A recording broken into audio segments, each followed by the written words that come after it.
বন্ধুরা সবাই কেমন আছেন? আমি আবার আজকে আপনাদের সাথে একটা ইলিশ মাছের রেসিপি নিয়ে চলে এসেছি। আজকে করব ইলিশ মাছের পাতুরি। এই যে পোস্ত বাটা দিলাম,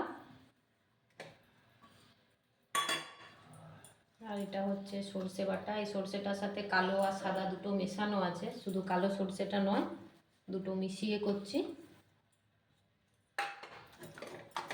দুটোকে মিশিয়ে এর মধ্যে নুন তেল আগে একটুখানি মাখিয়ে রেখেছিলাম। এবারে এগুলোকে ভালো করে বেশ করে গায়ে মাখিয়ে নিই।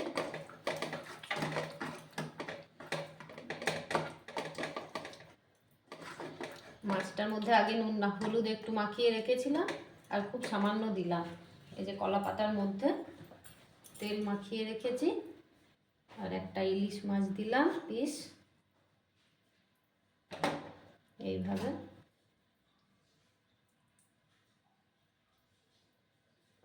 একটা দেওয়া হলো।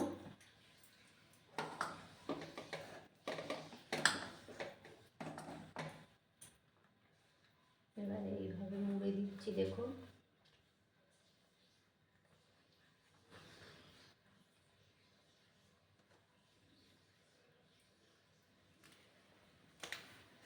এইভাবে মুড়ে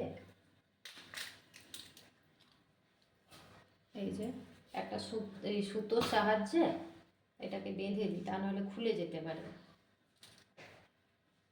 এইভাবে বেঁধে দিই। ওই তো ফেটে যাচ্ছে। পাতাগুলো একটু কচি হলে বেশ ভালো হয়, তা নাহলে এই যে আমার পাতাটা যেমন ফেটে গেছে একটু, ফেটে বেরিয়ে যাচ্ছে।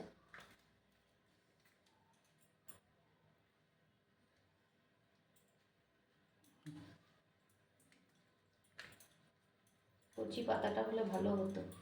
একটু বড় হয়ে গেলে পাতাগুলো ফেটে ফেটে যায়, কলা পাতা তো।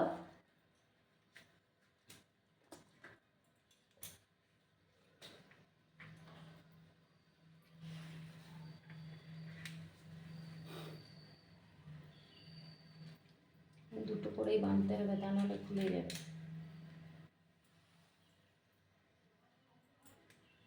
এইভাবে আরেকটা দিয়ে দিলাম।